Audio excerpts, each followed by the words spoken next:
episode, madam. Yes. Of Soham Aura Scan Center.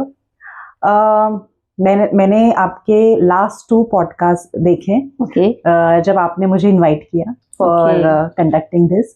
So thank you for that. Thank you. From bottom of my heart for giving me this opportunity, madam. तो ऐसा है कि part 1 जब भी मैंने देखा तो उसमें काफ़ी सारी ऐसी चीज़ें थी कि I could not digest, to be open with you. देखिए, मैं एकदम ले मैन, मतलब कि जैसे कि मेरे parents are teachers. Okay, so एक अपब्रिंगिंग होती है, स्कूल जाओ, कॉलेज जाओ, प्रोफेशनल कोर्स करो, then you have to get married and then kids, and ये सारी एक साइकिल होती है. तो उसमें से जाते वक्त ये कहीं नहीं आया सिलेबस में. So, Out of the syllabus था. कुछ चीजें सुनी हुई थी, जैसे कि आपने एक मोडालिटी के बारे में कहा, रेकी. उसके बारे में मैंने सुना था कि it is a healing modality. लेकिन जो विपश्यना के बारे में भी मैंने सुना है, मैंने खुद विपश्यना की है 10 days की. सो आई कुड रिलेट. तो शुरुआत जब ही आपकी पॉडकास्ट की फर्स्ट पार्ट की हुई तो मुझे थोड़ा थोड़ा समझ में आया. बट मुझे सबसे अच्छी बात मैडम की ये लगी कि आप हर मोडालिटी या आप जब हर एक केस एक्सप्लेन कर रहे हैं, आप उसको एक साइंटिफिक बेस अटैच कर रहे हैं. सो वहां पे कहीं तो मेरा logical mind got satisfied. And then I saw your second podcast as well. So उसमें आपने साइकिक सर्जरी के बारे में बात की है. देन आपने जो केस स्टडीज बताए ड्रग एडिक्ट के बारे में, रिलेशनशिप प्रॉब्लम्स के बारे में, डिजीजेस के बारे में भी आपने बात की. तो कहीं पे लगा कि यस, इन सब चीजों की है जरूरत. लेकिन ना आजकल मैं देख रही हूँ कि अचानक से ये चीजें ऊपर आ रही है. इट इज नॉट दैट कि जब हम पढ़ रहे थे, या ऐसा नहीं था कि प्रॉब्लम्स नहीं थी लाइफ में. बीमार तब भी पड़ते थे, रिलेशनशिप में प्रॉब्लम्स तभी भी थी, आज भी है. डिजीजेस तब भी थी, आज भी है. मुझे आई मीन लोग मेरे साथ एग्री करेंगे कि ये सारी चीजें आज नहीं है, और जो मोडालिटीज आपने बताई हैं वो भी आज नहीं है. सो मोर देन 2 decades आप इस फील्ड में हैं. आप प्रैक्टिस कर रहे हैं. आपने जैसे कि लास्ट पॉडकास्ट में भी बताया कि आपने खुद पे भी इम्प्लीमेंट किया है, आपके फैमिली में इम्प्लीमेंट किया है, और अभी आप कंसल्ट भी करते हैं. बिल्कुल करेक्ट. सो अगर इन सब मोडालिटीज के बारे में आपको जानना है जो मैडम करती है, और उनके पूरे पोर्टफोलियो के बारे में जानना है, तो आप जरूर पहले 2 पॉडकास्ट देखिए, पार्ट 1 एंड पार्ट 2, जिसमें इन्होंने सारी इन्फॉर्मेशन डिटेल में दी हुई है. मुझे ऐसा लगता है मैडम कि मेरे भी कुछ सवाल है, वैसे लोगों के भी होंगे पॉडकास्ट देखने के बाद. तो क्यों ना हम थोड़ा सा डीप डाइव करें थोड़े टॉपिक्स के बारे में, जैसे कि इलनेस है, रिलेशनशिप इश्यूज है, ये लोग आज फेस कर रहे हैं. कभी कभी ऐसा होता है कि पीपल फील स्टक, उन्हें नहीं समझ में आता कि कैसे बाहर निकले, एंड लगता है वर्ल्ड का. सो आज मुझे लगता है हम उस बारे में बात करें. तो शुरुआत मुझे ऐसा लगता है कि आपका जो एग्जाम्पल आपने दिया था आपके बेटे के बारे में, आपने उसे हील किया, उसके ऑपरेशंस के वक्त आपने उसे एनर्जीज की. तो सबसे अच्छी बात मुझे ये लगी कि मेडिकल इंटरवेंशन, स्पिरिचुअल इंटरवेंशन, और आपका लॉजिकल नॉलेज, इंटेलेक्चुअल नॉलेज, आपने सब मिक्स करके अचार बनाते हैं ना, वैसा एक पिकल बनाया, and you feeded that to your child. Yes. And उसका असर ये हुआ कि अनएक्सपेक्टेड रिजल्ट्स आए, जो कभी ऑपरेशन सक्सेसफुल नहीं हुआ आज तक उस तरीके का, वो ऑपरेशन सक्सेसफुल हुआ. So doctors were also wondering, जो हम डिस्कस पॉडकास्ट के पहले हम जो डिस्कस कर रहे थे, तो मुझे पता चला. सो ये सारी डिजीजेस जो है, इलनेस है, ये क्या कार्मिक होती हैं? ये मेरा सबसे पहला क्वेश्चन है. ऑपरेशंस होते हैं कई लोगों के, घुटनों का दर्द है या कुछ भी ऐसा, तो क्या ये कार्मिक होता है मैडम? आपने जो ये बात बोली कि डिजीज कार्मिक होते हैं क्या, ये डिजीज कार्मिक होती हैं, और कार्मिक होने के वजह से ये हमारी जिंदगी में बहुत सारी उथल पुथल करते हैं, बहुत सारी चेंजेस करते हैं. Okay, right. तो हम हमेशा ही बोल नहीं सकते कि हर एक डिजीज कार्मिक होता है. हर बार डिजीज कार्मिक नहीं होता है, लेकिन कुछ लेवल तक कुछ डिजीजेस जो होती है, हम अगर हमारी जिंदगी में आती है तो उसका कुछ कार्मिक इश्यू हो सकता है. लेकिन हमें पता कैसे चलेगा मैडम कि ये पर्टिकुलर डिजीजेस कार्मिक है और ये नहीं है? तो उस तरीके से हम हीलिंग कैसे करें, मतलब इट्स लिटिल कंफ्यूजिंग। आपने बहुत अच्छा सवाल पूछा कि कैसे समझेंगे कि करके ये कार्मिक है या नहीं है। जब ये कोई भी बीमारी हमारी तरफ आती है ना, हम क्या करते हैं, पहले उसको, उस बीमारी को मेडिकल ट्रीटमेंट देते हैं। Correct, right. हम डॉक्टर के पास जाते हैं जी। हम जब भी एक डॉक्टर से सेटिस्फाई नहीं होते हैं तो हम दूसरे डॉक्टर से ओपिनियन लेते हैं, तीसरे डॉक्टर से ओपिनियन लेते हैं। राइट। हम कोशिश करते हैं ये समझने का कि करके एक्चुअली क्या रीजन है कि ये बीमारी मेरे तरफ आई है और इसका मैं सोल्यूशन कैसे लूं। Correct. How to get the solution for this. जब हम सब कुछ करके थक हार जाते हैं हाँ जी, जब हमारे पास कोई भी सॉल्यूशन नहीं होता है, मतलब हम सब कुछ कर लेते हैं, जैसे हमने एलोपैथिक ट्रीटमेंट कर ली, आयुर्वेदिक ट्रीटमेंट कर ली, होम्योपैथिक ट्रीटमेंट कर ली, हर एक टाइप की ट्रीटमेंट कर ली, उसके बाद भी हमको पता चलता नहीं है कि करके एक्चुअल में इसका सॉल्यूशन क्या है और प्रॉब्लम वहीं के वहीं रहता है। करेक्ट। या फिर टेम्पररी वो डिसॉल्व होता है और फिर वो आपकी जिंदगी में आता है जी। रिपीट होता है, वो पैटर्न रिपीट होता है, तो that is a karmic issue. Okay. And that has to be treated with a holistic treatment. अच्छा, तो आपके पास ऐसे कोई आए हैं पेशेंट्स या फिर क्लाइंट्स जिन केस स्टडी आ रही है आपके दिमाग में? डेफिनेटली बहुत सारी केस स्टडीज हैं। ओके। लेकिन उसके पहले हम ये समझेंगे कि बीमारी हमारे पास आती कैसे है। ओके। ठीक है। ओके। क्योंकि इलनेस जो है, डिजीज जो है, वो हमारे पास जब आती है तो हमको सिर्फ फिजिकल लेवल पे जब आती है तब समझ में आता है एग्जैक्टली कि वो डिजीज हमारे पास आई है। करेक्ट। राइट। ये इलनेस हमको हुआ है, लेकिन वो डिजीज एक दिन में तो नहीं हुआ है। कोई भी बीमारी एक दिन में तो आती नहीं है ना, वो आती है बहुत समय पहले से। अच्छा। Okay. It is coming in your aura. अब यहाँ पे आता है aura scan, aura research. Right. तो ऑरा क्या होता है? ऑरा होता है हमारे जो 7 चक्र होते हैं। हाँ जी। और हमारे आजू बाजू में जो 7 लेयर्स होती हैं। Okay. That is the etheric layer, template, you can say astral layer जो होती हैं। ये ऐसे 7 लेयर्स होती हैं। तो बीमारी जो है ना, ये जब भी पहले आती है, पहले 3 लेयर में जब भी आती है तो गैशियस स्टेट में होती है। ओके। फिर वो लिक्विड स्टेट में होती है, कन्वर्ट होती है, अगर उन्होंने उसको रुकाया नहीं तो। ऑलराइट। और फिर बाद में वो 2 लेयर्स के बाद लिक्विड स्टेट में वो सॉलिड स्टेट में आ जाती है। लिक्विड स्टेट में जब आती है तब वो हमारे यूरिन में या ब्लड टेस्ट में वो हमको दिखाई देती है, डायगोनाइज होती है। ऑलराइट। और जब वो सॉलिड स्टेट में आती है तो वो स्टोन फॉर्म ले लेती है। जैसे कोई गैलब्लैडर स्टोन है, किडनी स्टोन है, जैसे हार्ट के कुछ इश्यूज है, तो एंजियोप्लास्टी में कन्वर्ट हो जाता है। तो what is important is that हमको ये बीमारी जो है वही रुकानी है।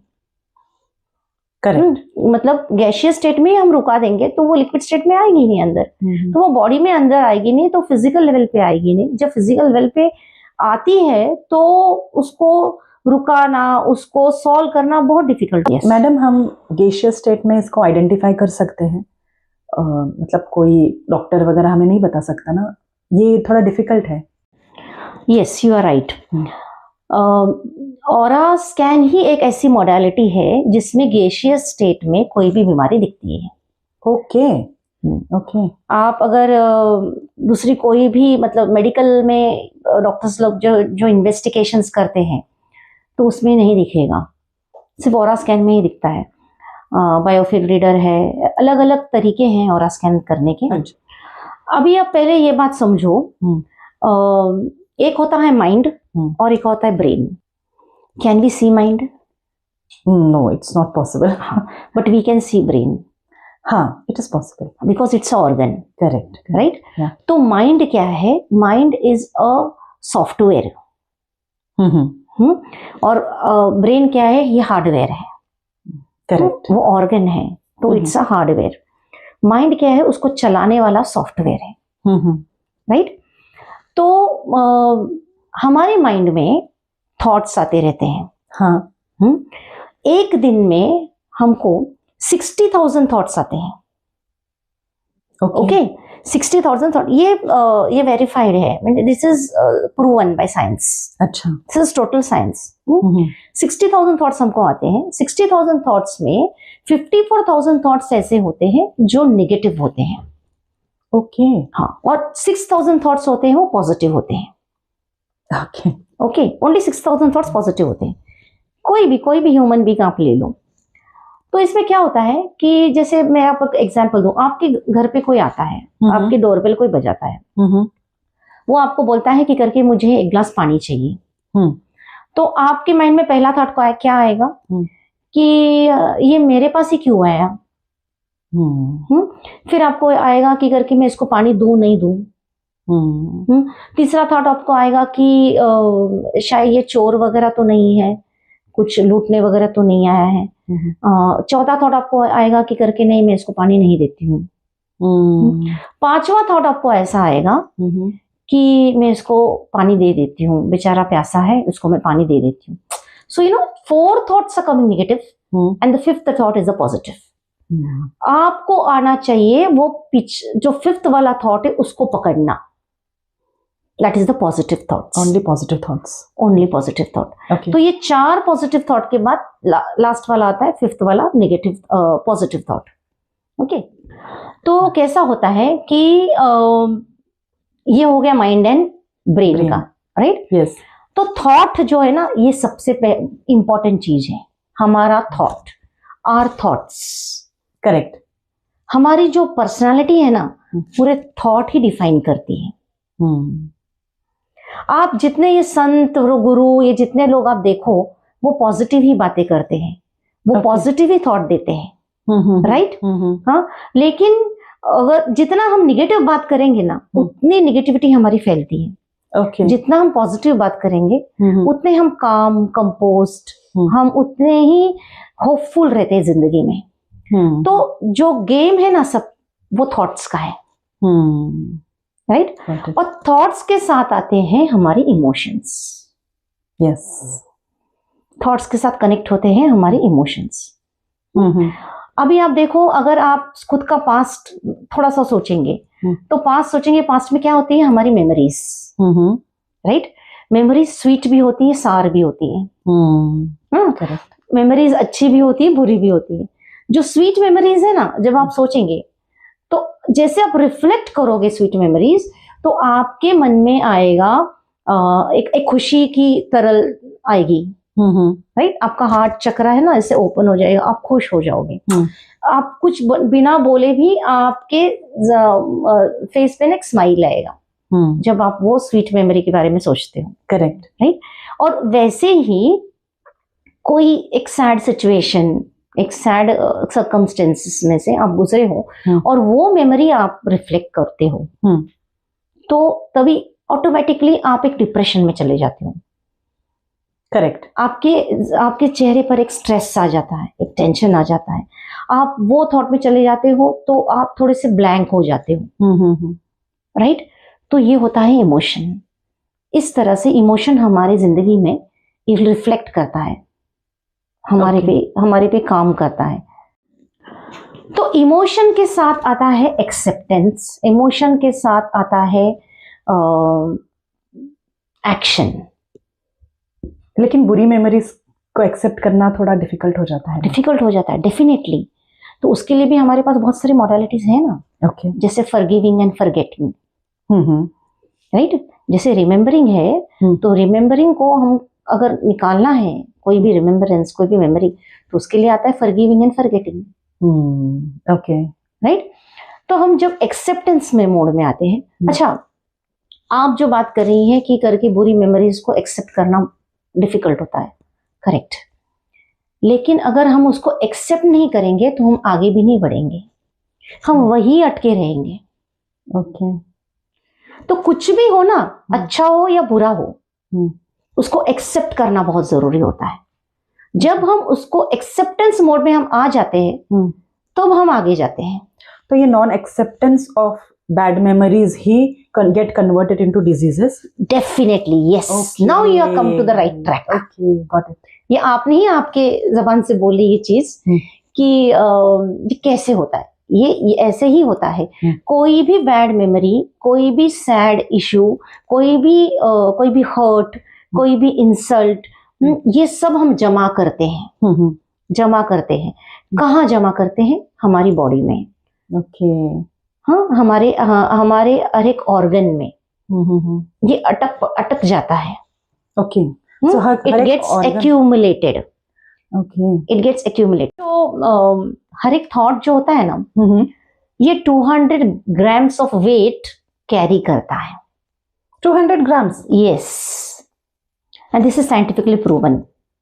सो नाउ आई रिमेम्बर कि मैं मेरी मदर को बोलती हूँ, मम्मा मैं तो खाती कम हूँ लेकिन मेरा वेट ही बढ़ रहा है। तो अभी समझा, एंगर से 200 ग्राम आ रहा है, इंसल्ट से 200 ग्राम आ रहा है, क्योंकि हर किसी के लाइफ में कुछ ना कुछ बैड मेमोरीज तो होती है। Yes, my God, this is something I could digest now. Yes, तो हर एक हमारा जो इमोशन है ना, ये 200 ग्राम वेट लेके आता है। हमने कोई इमोशन पकड़ा, ओके, तो वो 200 ग्राम अंदर बढ़ा रहा है, ये आप समझ लो। और जो इनसिक्योरिटी होती है, कोई भी इनसिक्योरिटी, जैसे हमारी जिंदगी में कोई इंसान हमारे लिए बहुत इंपॉर्टेंट होता है, ओके, और हम सोचते हैं करके अगर ये इंसान मेरी जिंदगी से चला जाए, या मुझे छोड़ के चला जाए, तो एक इनसिक्योरिटी, एक फियर, एक फोबिया डेवलप होता है। तो ये हमारा 500 ग्राम वजन बढ़ाता है। बाप रे। ओके, ये हमारा 500 ग्राम वजन बढ़ाता है। इसके बावजूद किसी की डेथ, लव्ड वंस की डेथ, जब हम उसको एक्सेप्ट नहीं कर सकते, तो हम एकदम ट्रॉमा में चले जाते हैं, हम सैडनेस में चले जाते हैं। तो ये हमारे लिए बहुत शॉकिंग होता है। True, right? तो वो भी हमारा वजन बढ़ाता है। अच्छा, कोई हमारे अपने की डेथ ना हो जाए, ये डर से, ये डर, ये इनसिक्योरिटी। तो ये ऐसी चीजें हैं ना, ये हमारे थॉट में से हमारे इमोशन में आती है, और इमोशन से हम ये सब इस तरह से कन्वर्ट होके हमारे फिजिकल बॉडी में आती है। ओके।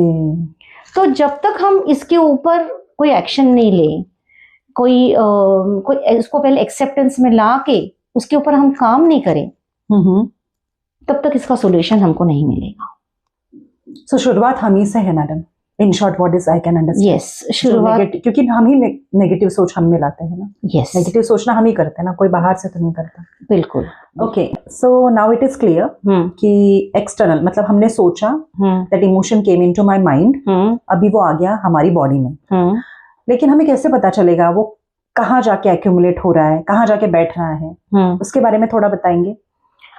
ओके, इमोशन जो है वो आपकी बॉडी में अलग अलग ऑर्गन्स में जाके डिपॉजिट होता है, अलग अलग ऑर्गन्स में एक्यूमुलेट होता है। ओके। और वो एक्यूमुलेट होता है 3 फॉर्म्स में। अच्छा। वाटर, सॉल्ट्स, एसिड्स, और चौथा होता है कोलेस्ट्रॉल। ओके।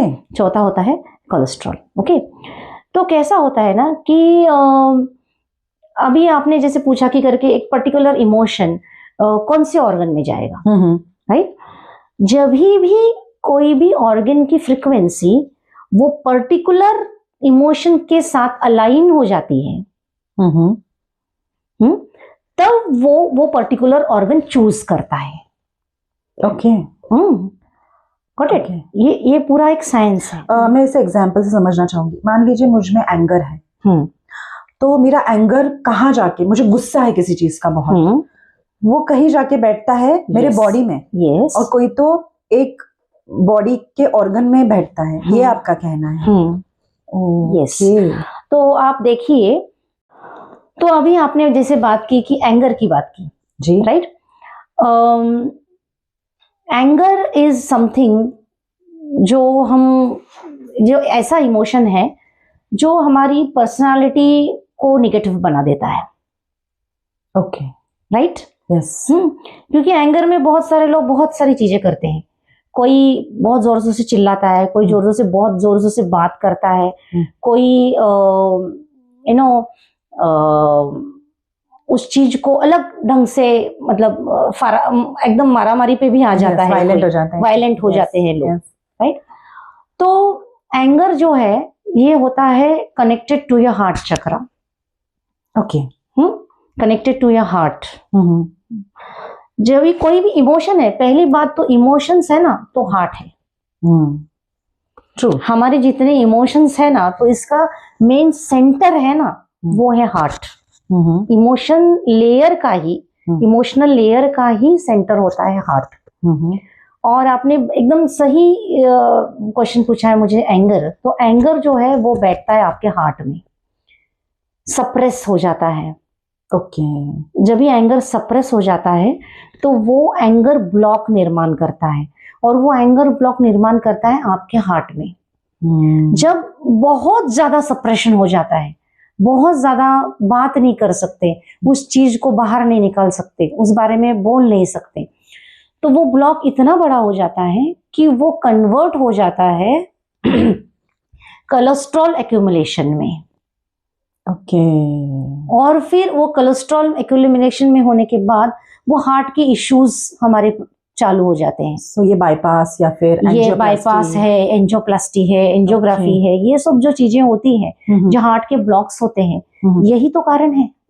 माय गुडनेस, यही तो कारण है।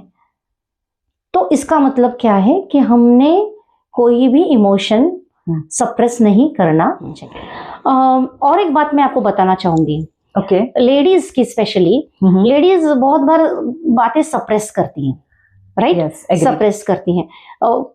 मतलब एक होम मेकर होने दो या वर्किंग लेडी होने दो, जो भी है, तो जब भी हम क्योंकि हमारी इंडियन सोसाइटी है ना, it is a man dominating society, तो ये होता है, राइट? अभी ये सप्रेस जब ये करती है और ये बहुत ज्यादा हो जाता है, हाँ, बहुत सारी बातें जब वो जमा करती है, तो ये फिजिकल फॉर्म में ब्रेस्ट कैंसर में कन्वर्ट होता है।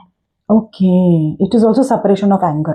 Yes, it is suppression. Breast cancer is suppression of anger, suppression of all the emotions.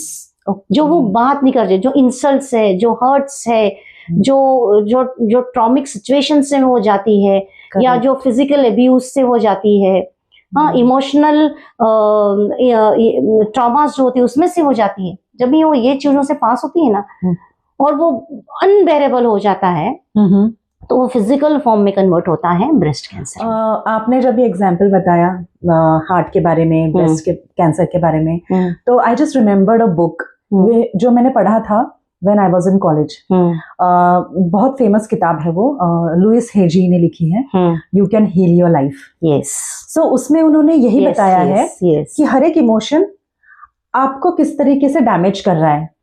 तो उन्होंने एक लिस्ट दी है उसमें कि उसमें जुकाम या फिर कफ या फिर थोड़े बहुत छोटे मोटे बीमारियां होती है, फीवर या फिर साइनसाइटिस होता है, तो उससे रिलेटेड हमने क्या नेगेटिव थॉट सोचा है इसलिए हुआ, एंड उससे उसको निकालने के लिए पॉजिटिव अफर्मेशन भी दिया हुआ है। So I just remembered the whole thing कि सच में मतलब उन्होंने वो किताब कुछ 1976 में लिखी थी, and this is the last page. Correct, ये लास्ट पेज में, this is the last page because I have read that 2 times। अच्छा, वो मेरे पास अभी भी है, एंड मैंने पेरेंट्स को भी देखी थी बाद में पढ़ने के लिए। सो 1976 में उन्होंने कहा था कि मेडिकल को उन्होंने चैलेंज किया था, तो बहुत प्रॉब्लम्स हुई थी, तभी उन्होंने एक्सेप्ट नहीं किया था, क्योंकि एलोपैथिक ने एक्सेप्ट नहीं किया था कि माइंड एंड बीमारी रिलेटेड है। और आज मैं एक एक्सपर्ट के सामने बैठ के ये खुद मान रही हूँ और चाह रही हूँ कि मैं इम्प्लीमेंट करूँ लाइफ में, कि ये जो बीमारियां है ये अगर हम खुद हील कर पाए, मतलब मेडिकल इंटरवेंशन तो चाहिए ही, बट अगर ये खुद हम हील कर पाए तो कितना मतलब पॉजिटिव हो जाएगा एटमॉस्फेयर।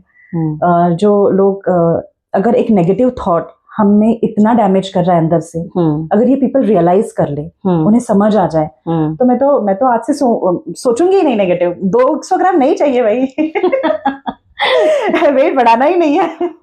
अब जो एंगर की बात हमने की, वैसे ही अलग और भी इमोशंस होते हैं, स्पेशली लेडीज की हम बात करें तो वी हैव शेम। बहुत बार कहा जाता है तूने ये नहीं करना चाहिए था, तेरे वजह से ऐसा हुआ, ऐसे कोसा जाता है बेटियों को, बहू को, या मदर को भी हम बोल देते हैं तुम्हें तो कुछ समझ में नहीं आता। ये तो शेम होता है, गिल्ट होता है कि ये मैंने नहीं करना चाहिए था, हम भी खुद को कोसते हैं। तो क्या ये इमोशंस भी कौन से ऑर्गन में जाके बैठते हैं, थोड़ा सा मुझे क्यूरियोसिटी हो रही है पूछने के लिए। Yes, guilt is the thought, which emotion which goes in your kidney, which goes in your Okay. liver. Okay Okay, तो ये किडनी डैमेज करता है। बहुत सारे लोग इस पे चले जाते हैं, डायलिसिस पे चले जाते हैं इसकी वजह से। तो कोई भी गिल्ट हम जब पकड़ते हैं ना, मतलब गिल्ट दूसरों के बारे में मैंने क्या किया या खुद के बारे में मैंने क्या किया, ये दोनों चीजें। Correct, right. करेक्ट। गिल्ट तो गिल्ट है, और ये हमारे ऑर्गन्स को तो डैमेज करती है। हमारे जो चक्रास होते हैं, specially Manipura is affected because of this. और मणिपुरा इज हमारी सेल्फ डिग्निटी, हमारा सेल्फ रिस्पेक्ट, हमारा स्वाभिमान। मणिपुरा मतलब बेली के ऊपर वाला जो चक्र होता है, जो हमारे नेवल के ऊपर 4 फिंगर्स ऊपर आप ले, that is the Manipura situated there, that is seat of the soul. Okay okay. तो वो होता है हमारा विल पावर, हमारा जील, हमारी स्ट्रेंथ, इनर कोर। और उसको ही वो डैमेज कर देता है, उसको ही, उसके ऊपर ही वो आघात करता है। Okay okay.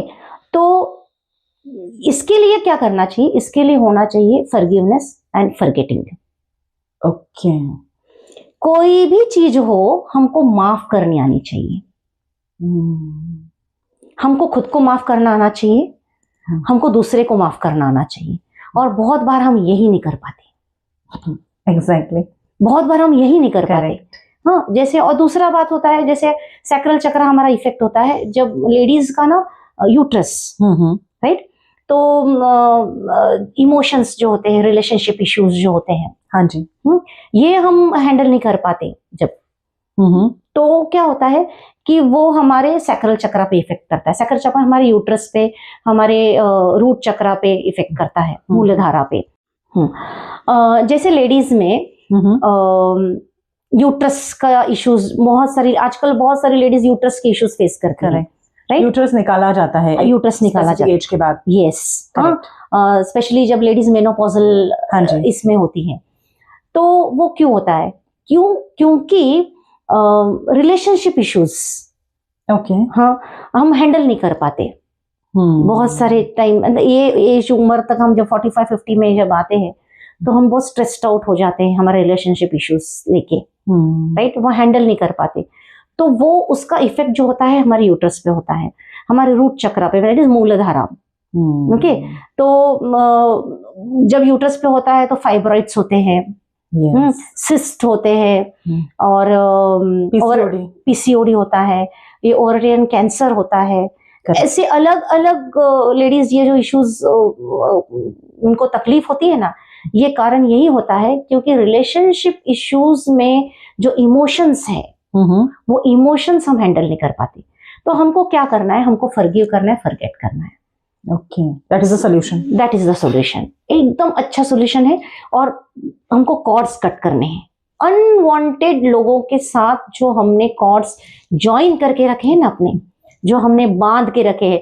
मुझे तो तुझे छोड़ना ही नहीं है, मुझे तो तुझे जाने देना ही नहीं है। okay. ये जो चीज है ना, ये जो कॉर्ड्स हमने, अनवांटेड कॉर्ड्स, वो जो कॉर्ड्स जो हमारे आगे जिंदगी में हमको कोई काम के नहीं है, वो जो लोग हमको नहीं चाहिए, और हम जबरदस्ती उनको अपनी जिंदगी में बुलाते रहते हैं, इनवाइट करते रहते हैं, उनको हम ना सराहते रहते हैं।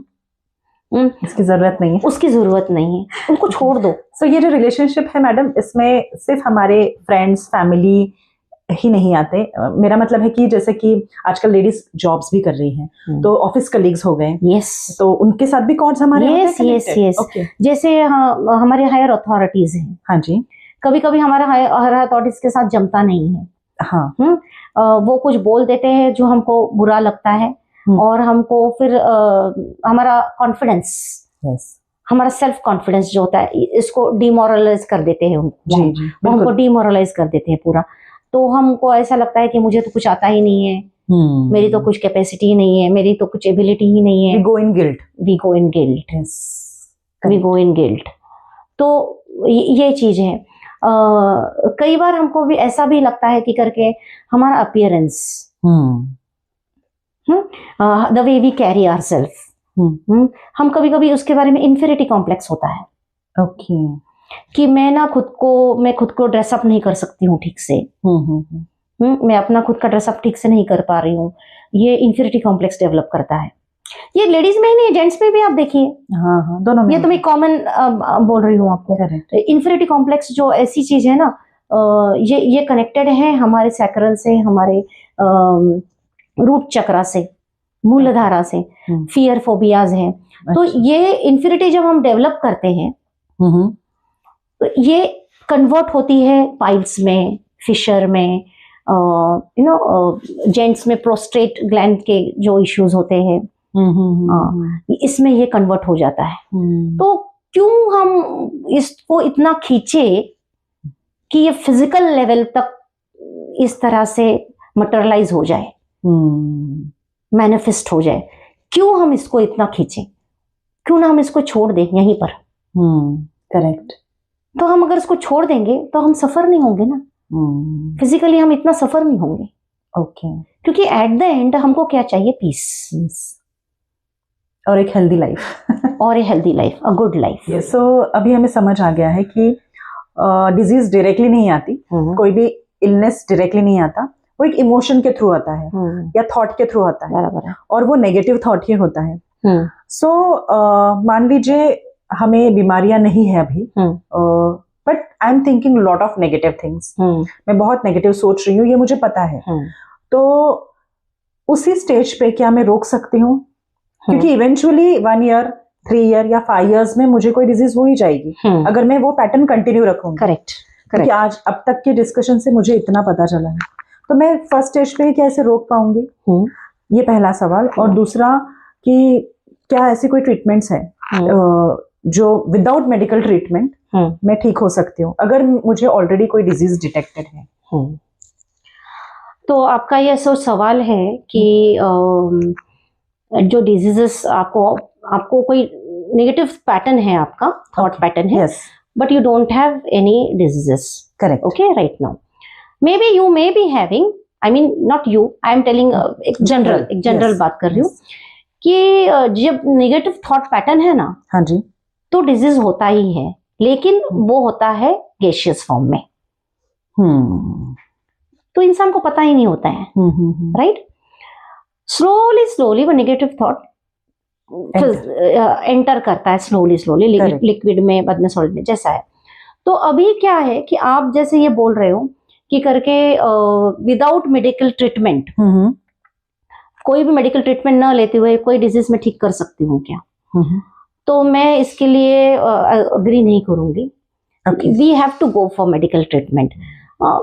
देखिए, हर एक चीज ना हम कर सकते हैं, ऐसा बात नहीं है, लेकिन कैसा है कि करके उतना डेप्थ होना चाहिए हमारी हीलिंग में। ओके।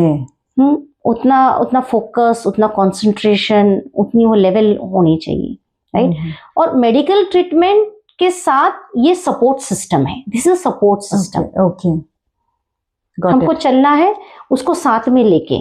जैसे हम क्रिस्टल्स देते हैं, क्रिस्टल थेरेपी है, तो क्रिस्टल थेरेपी क्या है? जब भी हम क्रिस्टल्स देते हैं ना, तो वो काम होने के लिए वो क्रिस्टल्स काम करते हैं, उसको बढ़ाते हैं, उसको वो काम को करने के लिए सपोर्ट देते हैं।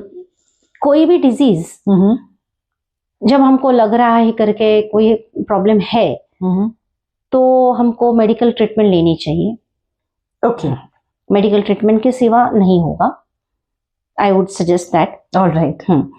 लेकिन मेडिकल ट्रीटमेंट के साथ अगर हम ये कुछ होलिस्टिक ट्रीटमेंट्स करते हैं, अच्छा, तो वो सपोर्ट सिस्टम डेवलप करता है।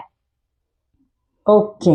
It develops a support system, enhance करता है उस चीज को होने के लिए, ठीक होने के लिए, ठीक होने के लिए, यस, मदद करता है। पॉजिटिव थॉट है ना, वो पॉजिटिव थॉट उसको एनहांस करता है, उसको बढ़ाता है उस चीज को होने के लिए, मतलब ठीक होने के लिए, मतलब बीमारी को बाहर निकालने के लिए। Okay okay okay. तो जैसे हम क्रिस्टल्स देते हैं, क्रिस्टल थेरेपी में हम क्रिस्टल्स देते हैं, हम चक्रास देखते हैं, आपके चक्रास कैसे हैं, हम देखते हैं कि ऑरास कैसा है, ऑरा स्कैन करके देखते हैं कि किसी के चक्रास कैसे चल रहे हैं, वो हिसाब से हम उनको क्रिस्टल्स बताते हैं, उनको यूज करने हैं। उनको क्रिस्टल्स यूज करने हैं, उनको क्रिस्टल घर में रखने हैं, अपने ऑफिस में, अपने आजू बाजू में रखने हैं, कोई पर्स में रखने हैं, ऐसे अलग अलग टाइप के क्रिस्टल्स आते हैं। This crystal therapy. इतना ही नहीं, मैं क्रिस्टल वास्तु भी सजेस्ट करूंगी। हाँ, क्रिस्टल वास्तु भी होती है। ये नया टॉपिक है ये यस क्रिस्टल वास्तु जो मैंने खुद घर के लिए, मैंने मेरे घर के लिए करके लिया है। अच्छा, क्रिस्टल ट्रीटमेंट। सो हमें घर में क्रिस्टल्स रखने हैं, कुछ क्रिस्टल्स रखने हैं। हम क्रिस्टल वास्तु में क्या करते हैं कि जब पूरा घर तैयार हो जाता है लेकिन फ्लोरिंग नहीं किया है, तो फ्लोरिंग करने के पहले हम क्रिस्टल का जो चूरा होता है, हर एक क्रिस्टल्स का ना, ये जो छोटे छोटे आपको ये दिख रहे हैं बीड्स, यस, हाँ, तो ये जो ऐसा चूरा होता है वो हम उसमें डाल देते हैं, फ्लोरिंग में डाल देते हैं। ओके, हाँ, तो ऑफिस में कुछ अलग सिस्टम, अलग टाइप के क्रिस्टल लगते हैं, किसी का ऑफिस जब कोई करता है। बेडरूम में अलग टाइप के क्रिस्टल्स यूज होते हैं, किचन में अलग टाइप के क्रिस्टल्स यूज होते हैं। हर एक जगह के अलग अलग टाइप के क्रिस्टल्स हम डाल देते हैं बेस में। सो ये क्रिस्टल्स कुछ वाइब्रेशंस कैरी करते हैं? Definitely. Okay, crystals are living energies, they are living source, okay, full of energy, full of positive energy. और ये क्या करते हैं, हमारी जो निगेटिविटी है उसको खींच लेते हैं। सो ये जो ऑनलाइन मैंने मंगाया था, जस्ट मैं बता रही हूँ, ये मुझे फैंटासाइज किया उसने काफी। तो ऑनलाइन काफी मिलते हैं, तो मैंने ये ऑनलाइन मंगाया था। तो डेफिनेटली इसमें अभी आपने कहा एनर्जी है, तो इसकी एनर्जी मुझ पे इफेक्ट कर रही है, इसका मतलब। आपने जो पहना है इसको पायराइट बोलते हैं। ओके, हाँ, आजकल तो ये ऑनलाइन बहुत चल रहा है। हाँ, और ब्लैक कलर का भी एक था। हाँ, so ये सेफ है मतलब? यस,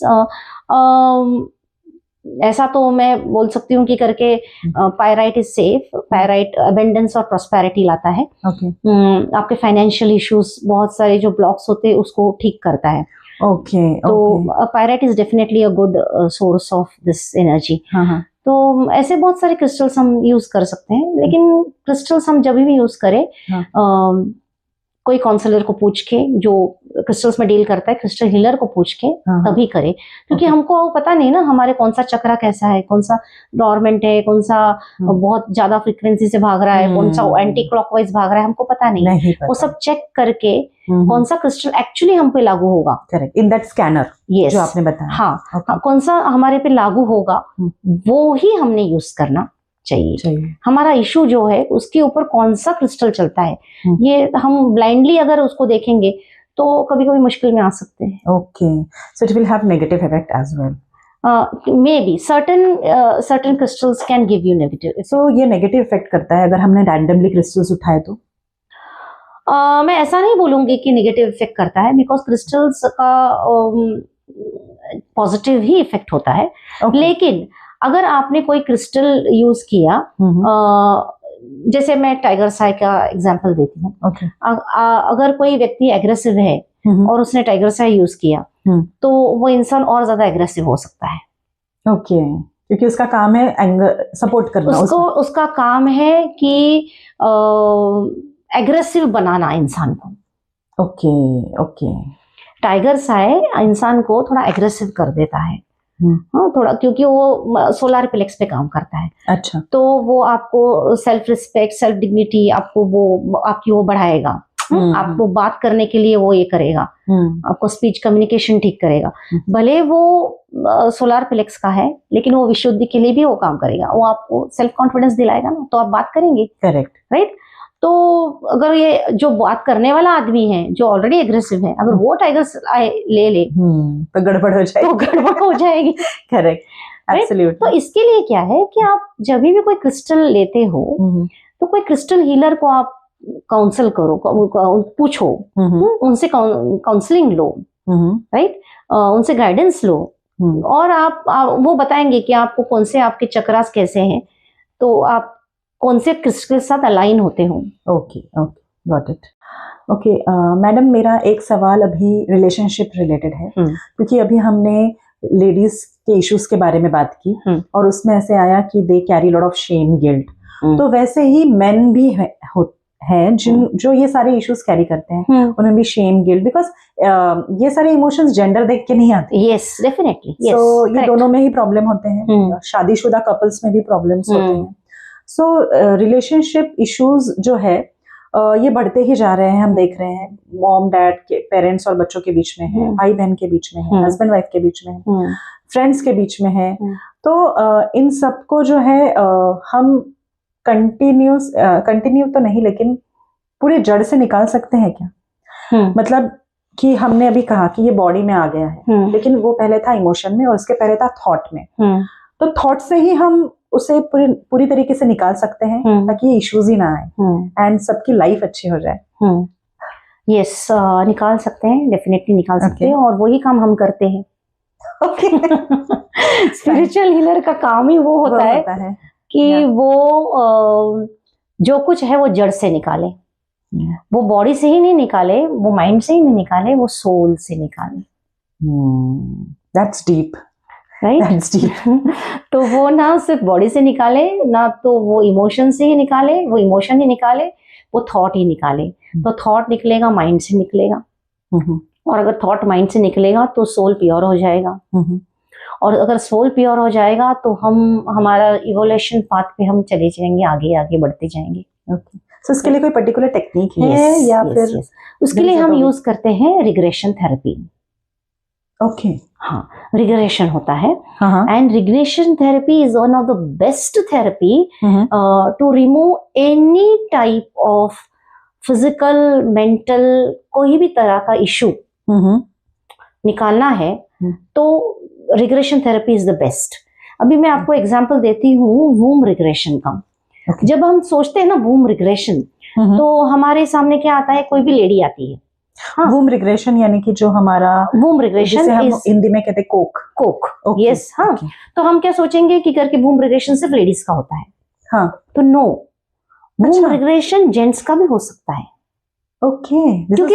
क्योंकि जेंट्स कहाँ से आया है? वो भी तो मम्मी के वूम से, उसकी माँ की वूम से ही आया है। हाँ, करेक्ट। तो वूम रिग्रेशन क्या होता है? किसी को भी अंदर लेके जाना, इतना अंदर लेके जाना कि माँ के वूम में लेके जाना। क्योंकि हमारे कुछ इश्यूज, कुछ प्रॉब्लम्स ना वहां से शुरू होते हैं। तभी तो बोले जाते हैं ना कि करके जब कोई लेडी प्रेग्नेंट होती है तो उसके अंदर अच्छे गर्भ संस्कार होने चाहिए। इसके लिए तो लोग गर्भ संस्कार के आजकल क्लासेस लेते हैं। एब्सोल्युटली। 3 months हो गए, 6 months हो गए, 8 month, 9 month हो गया, तो वो लेडी को बोलते हैं कि करके यू अटेंड दिस क्लासेस। उसमें उनको बताते हैं कि उन्होंने क्या क्या करना चाहिए, 9 महीने कैसे बिहेव करना चाहिए, कैसे रहना चाहिए, राइट? तो वूम रिग्रेशन ना जेंट्स का भी हो सकता है। तो ऐसे ना अलग अलग रिग्रेशन थेरेपी होती है। हाँ, जैसे ऑर्गन रिग्रेशन होता है। हाँ, डीएनए रिग्रेशन होता है। That is so root. Life between life regression होता है। अच्छा। डेथ रिग्रेशन होता है। There are so many different types of regression, और हर एक रिग्रेशन का ना एक स्पेसिफिक कारण होता है। अच्छा। हाँ, तो जैसे ऑर्गन रिग्रेशन हम लेते हैं। ऑर्गन रिग्रेशन एक ऐसी चीज है ना कि अगर कोई ऑर्गन, पर्टिकुलर ऑर्गन जो है वो डैमेज है, उसको रिपेयर करना है, उसको ठीक करना है, हाँ, तो तभी हम ऑर्गन रिग्रेशन थेरेपी यूज करते हैं। मैं आपको एग्जांपल दूंगी, जैसे मेरे बेटे के बारे में, कि उसका हार्ट का इशू था, was having congenital heart problem. हाँ, और तभी मैंने उसके ऊपर साइकिक सर्जरी यूज की थी और ये ऑर्गन रिग्रेशन थेरेपी यूज की थी। तो ये ऑर्गन रिग्रेशन होता है, उस ऑर्गन तक पहुंचना। रिग्रेशन थेरेपी इज, हम चारों माइंड है ना, बैलेंस माइंड में उसको, वो सामने वाले क्लाइंट को उसको लेके जाते हैं, ह्यूमन बीइंग को उसको अंदर लेके जाते हैं। हमारा होता है conscious mind, unconscious mind, subconscious mind, super conscious mind. जैसे अल्फा, बीटा, थीटा, डेल्टा, ऐसे चार ब्रेन के चार फ्रीक्वेंसीज होती हैं। तो हम ऐसे ही कोई भी इंसान को स्लोली अंदर लेके जाते हैं। मैं आपको एक केस बताती हूँ। मेरे पास एक यंग गर्ल आई थी। She was married and then she was divorced. तो उसका ऐसा इशू था कि वो बहुत इनसिक्योर फील करती थी। और उसका थोड़ा कॉन्फिडेंस भी हिल गया था। अच्छा। उसका सेल्फ कॉन्फिडेंस भी हिल गया था। She was a very educated girl, highly qualified थी, बहुत अच्छे फर्म में वो काम करती थी, सब कुछ ठीक था, लेकिन मैरिज को लेके बहुत इनसिक्योर थी और मैस्कुलिन एनर्जी को लेके भी बहुत इनसिक्योर थी वो। ओके, ये उसने बताया आपको आके या? मैं बताया तो उसने बाद में, लेकिन मैं सेंस कर पाई वो चीज। ओके, जब भी मैंने उससे बात की तो I was sensing this thing. उसको तो ये पता भी नहीं होगा, वो अवेयर भी नहीं होगी इस चीज से। मैंने उसको जब मैंने सेंस किया कि करके she is very insecure with masculine energies. Okay, क्योंकि उसके बॉस के साथ भी जमती नहीं थी, मेल बॉस होते तो उसका जमता नहीं था। वो कहीं रिक्शा में ट्रैवल कर रही हो, मतलब कहीं व्हीकल में ट्रैवल कर रही है तो बाजू में कोई बैठा है तो उसके ऑरा को इंटरसेप्ट होता था मैस्कुलिन एनर्जी, तो वो उसको इनसिक्योर होती थी वो। ओके, तो मैंने उसको इसके लिए लिया था रिग्रेशन थेरेपी, एक relaxation technique. It was just a relaxation, क्योंकि वो उसका माइंड बहुत स्ट्रेस्ड था, बहुत एंजाइटी में थी, बहुत डिप्रेशन में थी। तो इसके लिए मैंने सोचा कि I give her relaxation regression. तो मैंने उसको रिलैक्स करने के लिए उसको सुलाया, और जब मैंने उसको कॉन्शियस माइंड से अनकॉन्शियस माइंड और सबकॉन्शियस ऐसे खोलते खोलते उसको लेके गई अंदर। ओके, तो वो गर्ल ना इतनी रिलैक्स हो गई, शी वाज सो रिलैक्स्ड कि उसका सबकॉन्शियस खुल गया। हाँ, और सबकॉन्शियस खुलने के बाद she saw her past life. Okay, हाँ, she went into a past life, so it became automatically, it turned into past life regression therapy. yes, correct, PLR हो गया उसका। PLR हो गया उसका। badly she was hurting, they were hurting her। तो उसको humiliation, बहुत सारा ह्यूमिलेशन हो गया और उसको बहुत तकलीफ हो गई। तो वो ड्यूरिंग द प्रोसेस ऑल्सो ना she was actually, उसका वो फेस पे वो दिख रहा था। तो मैंने उसको बहुत फिर रिलैक्स किया, बहुत सारे सिंबल्स डाले। यहाँ पे हमने करुणा रेखी मैं करुणा रेखी यूज करती हूँ। करुणा रेखी जो है, और साइकिक सर्जरी है, ऐसे बहुत सारे अलग अलग रेखी है, बहुत सारे अलग अलग मॉडलिटीज हैं जिसके अलग अलग सिंबल्स होते हैं। तो मैं वो यूज करके वो हिसाब से उनको लेके जाती हूँ। तो उसके बाद वो शांत हो गई। तो वो जो हर्ट है उसने जो फील किया था तब, वो ह्यूमिलिएशन, इतना इंसल्ट, वो सब उसने कैरी किया है। यस, उसने वो सब कैरी किया है। वो मूल धारा में है, वो रूट चक्रा में है, उसका रूट चक्रा ट्रिगर हो गया, उसका रूट चक्रा ओपन हो गया, और इसके लिए वो पास्ट लाइफ में चली गई। हमारी पास्ट लाइफ की जो मेमोरीज होती है ना, वो सब रूट चक्रा में होती है। तो ये जो आपने शुरुआत में बताया था कि उस वक्त उसने वो इमोशन फील किया और वो उसमें वो स्टक हो गया, और वो उसके साथ लाइफ टू लाइफ आगे जा रहा है। वो कैरी कर रही है, हम कैरी कर रहे हैं, हम सब ये कैरी करते हैं अपने सबकॉन्शियस माइंड में, लेकिन वो उसके लिए बहुत बड़ा ट्रॉमा था, इसलिए वो कैरी कर रही थी ये सब चीज। उसके बाद ये सेशन के बाद मैंने उसको 21 डेज के लिए मैंने उसको रेखी सिखाई। पहले तो मैंने रेखी मॉडलिटी सिखाई, simple with 3 symbols, and 21 days that girl she practised Rekhi on herself. सभी पॉइंट्स पे 24 पॉइंट्स पे रेखी उसने खुद के लिए यूज की। उसके साथ फिर मैंने उसको साइकिक सर्जरी सिखाई। 21 डेज के बाद मैंने उसको साइकिक सर्जरी सिखाई कि तुम अपने माइंड पे काम करो, और वो पॉजिटिव अफर्मेशंस डाल के प्रॉपर इंटेंशंस के साथ, तो उसके माइंड में वो बैठ गया कि करके जो मैस्कुलिन एनर्जी के साथ उसका जो इश्यू था वो निकल गया। And today she is very comfortable with main, she is working with main, right. उसके जो कलीग्स जो है, बहुत सारे मेन कलीग्स हैं, उनके साथ वो कंफर्टेबल है, बहुत अच्छे से बात करती है, और अभी उसको वो तकलीफ भी उसको होती नहीं है जो पहले उसको तकलीफ होती थी, कोई भी मेल एनर्जी आस पास में आए तो। और अभी वो शादी के लिए भी रेडी हो गई है, सेकेंड टाइम कि मुझे शादी करनी है। तो ये चेंज जो है ना, ये रिग्रेशन थेरेपी आप में लाता है। Okay, alright. सो मैडम, ये ऐसा है कि हमें कोई तकलीफ है, हम डॉक्टर के पास जा रहे हैं एंड उनसे हमने दवाई ली, ओके, और दवाई लेने के बाद वो ठीक हो गई बीमारी, लेकिन उसके बाद फिर से थॉट पैटर्न्स वो आएंगे, तो वो पैटर्न रिपीट होगा, और फिर से कोई नई बीमारी या वही बीमारी हमें होगी, एंड फिर से हमें डॉक्टर के पास जाना पड़ेगा।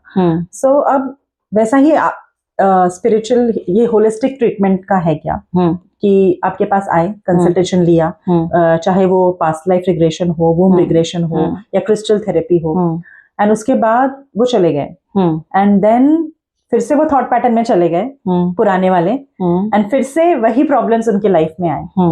तो am I connecting it correctly, या फिर इसमें कोई थिन लाइन है या कोई डिफरेंस है? इसमें थिन लाइन है। अच्छा। थिन लाइन ये है कि आप आए, रिग्रेशन कराया आपने, कंसल्टेशन कराया, होलिस्टिक ट्रीटमेंट कराया, लेकिन हमने जो आपको बोला है 21 डेज करने के लिए, 21 डेज रेकी करने के लिए बोला है, 21 डेज साइकिक सर्जरी करने के लिए बोला है, या फिर कोरोना रेकी करने के लिए बोला है, जो कुछ बोला है, जो चैंट्स बोले हैं, जो मंत्रास बोले हैं, जो एफर्मेशंस बोले हैं, जो कुछ बोला है, अगर आपने फॉलो नहीं किया तो definitely it will be temporary work. Okay. Regression में क्या होता है कि उसको हीलिंग करना बहुत जरूरी है, कंटिन्यूस उसको हीलिंग करना बहुत जरूरी है, पहले और बाद में। पहले तो मैं जब भी कोई रिग्रेशन के लिए आता है ना, तो मैं पहले तो थोड़ा हीलिंग चालू कर देती हूँ, डायरेक्टली लेती नहीं हूँ। रिग्रेशन के लिए डायरेक्टली लेना नहीं है, क्योंकि हमको उनका माइंड भी तो रेडी करना है ना। करेक्ट, माइंड तो रेडी करना है। आप डॉक्टर के पास जाते हो, डॉक्टर आपको गोली दे देता है, उनका काम खत्म हो जाता है। वो उनको रेडी होना जरूरी नहीं है, क्योंकि माइंड सेटअप ऐसा होता है कि डॉक्टर गोली देगा, बात ठीक हो जाएंगे, ठीक हो जाएंगे। लेकिन यहाँ पर ऐसा नहीं है। होलिस्टिक ट्रीटमेंट में हमको माइंड को रेडी करना है। तो हम डायरेक्ट रिग्रेशन अगर लेते हैं तो वो उतना इफेक्टिव नहीं हो सकता, क्योंकि एक्सेप्टेंस मोड में इंसान नहीं है ना। Got it. तो पहले उसको एक्सेप्टेंस मोड में लाना है, उसके बाद उसको रिग्रेशन थेरेपी देनी है, जरूरी है तो रिग्रेशन थेरेपी देनी है। रिग्रेशन थेरेपी देने के बाद भी उसकी हीलिंग बहुत जरूरी है। Okay. अच्छा, हीलिंग, उसको खुद की हीलिंग करना जरूरी है। सेल्फ हीलिंग, उसको जो कुछ सिखाया है, उसको जो कुछ बताया है, जो सिंबल्स दिए हैं, जो एफर्मेशंस दिए हैं, जो इंटेंशंस उसको बोले, जो उसका पर्पस उसको दिया है, वो उसको करना बहुत जरूरी है। Okay. Then it will work, definitely it will work permanently. So this overall thing is so deep, जो आज मैंने समझा सुना, तो मुझे सबसे पहला सवाल ये आ रहा है कि मेरे खुद के बिलीव्स है मैडम।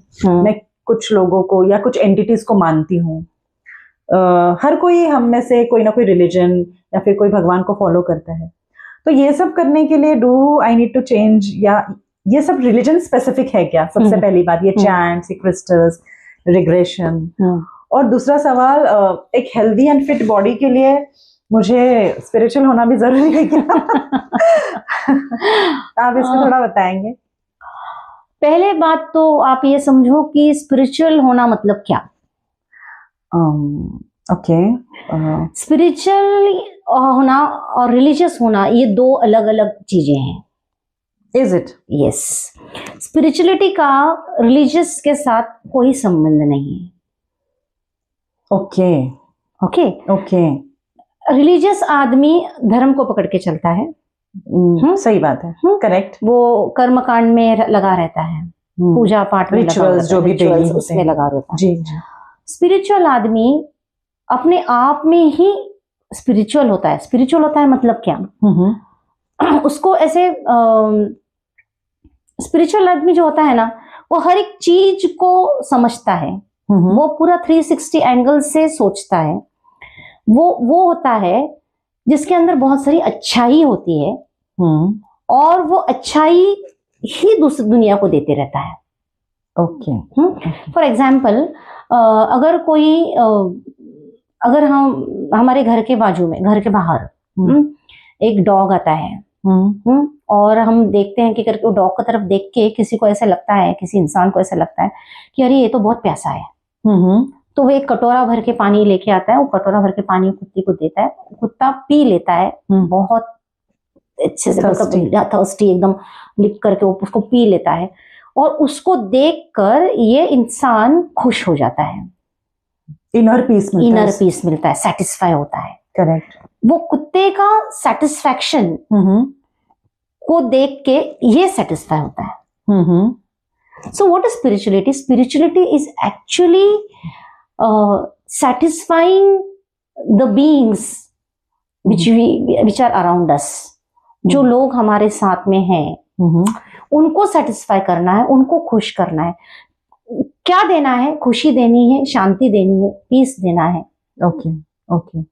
सो ये नॉर्मल इंसान तो भी अगर कर रहा है तो वो स्पिरिचुअल है, इसका मतलब? सब, हर कोई स्पिरिचुअल है। देखो, जैसे हम मम्मी खाना बना रही है राइट।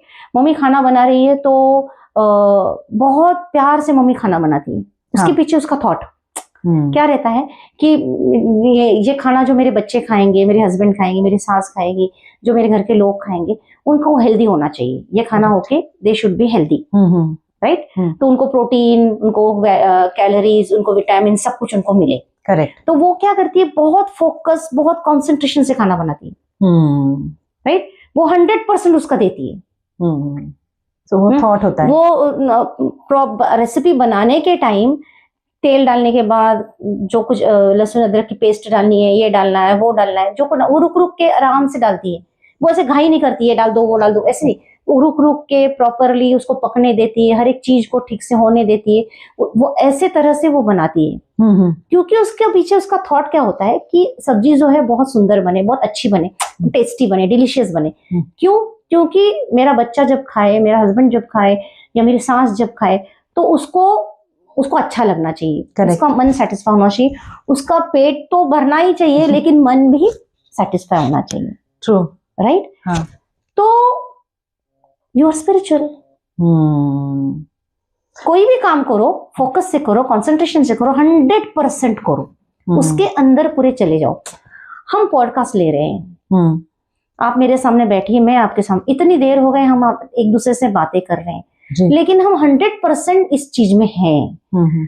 ये आप मेरे से अब जब बात कर रहे हो तो आपके दिमाग में और दूसरा कोई भी थॉट नहीं है। आप आपके ऑफिस के बारे में नहीं सोच रहे हो, राइट। आप आपके फैमिली मेंबर्स के बारे में नहीं सोच रहे हो। आप ये नहीं सोच रहे हो कि करके अरे बहुत लेट हो गया, टाइम हो गया, अब मैं क्या करूं। आप घड़ी तो नहीं देख रहे हो, आप कुछ नहीं कर, आप टोटली ये सोच रहे हो कि मैडम क्या बोल रही है और मुझे जानना है, मुझे समझना है। वैसे मैं भी यही सोच रही हूँ कि मैं कितना आपको दे सकती हूँ, मैं कितना बोल सकती हूँ, राइट। तो स्पिरिचुअलिटी यही है। ओके। हर कोई स्पिरिचुअल है, हर कोई स्पिरिचुअल है। Spirituality is having good thoughts, spirituality is having good deeds, doing good deeds, अच्छे कर्म करना, काइंडनेस, ऑनेस्टी, सिंसिरिटी, मूवमेंट में जीना, खुश रहना spirituality. Nice. So this was really really insightful. काफी नई चीजें पता चली और कुछ चीजें मैंने आपसे काफी सीखी और मैंने नोट्स भी निकाले हैं, मैं उन पे जरूर पढ़ूंगी। और अगर किसी को आपसे कांटेक्ट करना है या कंसल्टेशन लेना है या विजिट करनी है तो आपका कांटेक्ट नंबर और ईमेल आईडी दिया जाएगा डिस्क्रिप्शन बॉक्स में, हम दे देंगे सब कुछ। Yes, okay. So thank you so much madam for giving me this opportunity और I feel privileged actually कि ये knowledge मैंने लिया and this we are going to share with people जिन लोगों को पता नहीं है या मेरी तरह जो science या फिर logical background से हैं and who doesn't accept things easily। तो आज आपने हर चीज को science background देके, एक logic देके explain किया। पहले तो मुझे लगता था ये सिर्फ stones है बट आज पता चला कि जो मैं पहन रही हूँ उसमें एनर्जी है एंड वो एनर्जी से हम कनेक्टेड हो जाते हैं। सो ऐसी छोटी छोटी काफी नई चीजें पता चली। So thank you for all this and looking forward कि मैं और आपसे नॉलेज ले सकूं और आपके पॉडकास्ट आए। So thank you so much. Even I thank you and I really pay my gratitude because I really feel that ये जो नॉलेज है, ये जो विजडम है, जो हमारे पास एकदम थोड़ा सा है ना, मेरे पास जो बहुत थोड़ा सा, क्योंकि यूनिवर्स में बहुत कुछ है देने के लिए। ओके। बहुत कुछ अभी बाकी है, आना अभी बहुत कुछ बाकी है। तो thank you for calling me in your office and giving me this opportunity of this podcast with you, because मैं हमेशा बोलती हूँ कि नए जनरेशन से मैं बहुत कुछ सीखती हूँ। So thanks a lot.